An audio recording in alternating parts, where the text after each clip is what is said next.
C'est un rituel immuable. Avant l'ouverture du marché, chaque producteur soumet ses truffes à une commission de contrôle.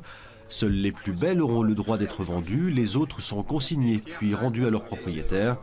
Une charte drastique pour garantir la qualité aux acheteurs. On est particulièrement attentif à toutes les dispositions qu'il faut prendre pour s'assurer que ce ne sont pas les travailleurs de la Lune qui viennent vendre leurs truffes et que par ailleurs, au niveau des produits, on a bien le top du top.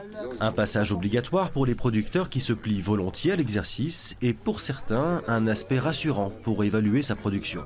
Pour moi, en tout cas, il est difficile de déterminer si c'est du premier choix, si c'est on n'est pas à l'intérieur de la truffe.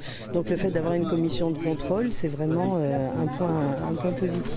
Et c'est peut-être cette exigence qui fait la réputation du marché de Saint-Paul-Trois-Châteaux. Dès son ouverture, une centaine d'acheteurs se pressent autour des stands. Les transactions s'enchaînent malgré le prix du diamant noir, de 900 à 1100 € le kilo. Par rapport à l'année dernière, elles sont légèrement en dessus, mais bon là on rentre dans la période de fête, elles baisseront en janvier. C'est vrai que suivant les années, ça fluctue.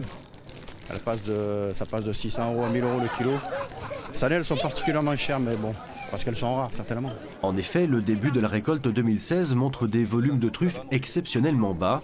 Les chaleurs d'été et le manque de pluie ont empêché le développement du champignon. On a diminué de moitié, à peu près. Puisque là, on a commencé le marché à 500, on est à 500 grammes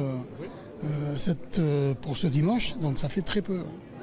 On devrait être au moins 1 kilo chaque fois. Qu'importe la quantité et le prix, à l'approche des fêtes, la truffe se retrouvera sur les tables des amateurs.